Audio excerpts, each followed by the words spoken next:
సమావేశంలో మాట్లాడుతున్న ముద్దుకృష్ణ మాదిగ దళిత విరోధి కాంగ్రెస్ పార్టీనని దళిత అభివృద్ధికి ఎప్పుడూ సహకరించలేదని కాంగ్రెస్పై ముద్దుకృష్ణ ఘాటు విమర్శలు చేశారు. పార్టీ పదవుల్లో కూడా మాదిగలకు సముచిత స్థానం కల్పించలేదని మండిపడ్డారు.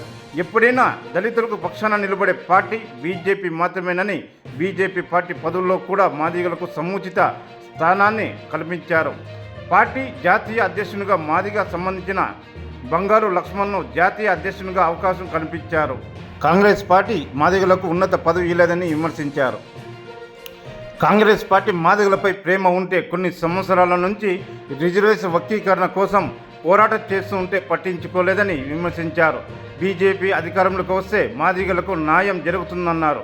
ఈ కార్యక్రమంలో జేడీఎస్ పార్టీ మాజీ ఎమ్మెల్యే తిమ్మరాయప్ప, తిమ్మారెడ్డి, సోగ్గాడు వెంకటేష్, బలరాం రెడ్డి, గోవిందబాబు, బీజేపీ నాయకులు జిల్లా అధ్యక్షుడు మంజునాథ్ గౌడ్, తాలూకా అధ్యక్షుడు రంగన్న, తిప్పేస్వామి, శివకుమార్, సాకేల తదితరులు పాల్గొన్నారు.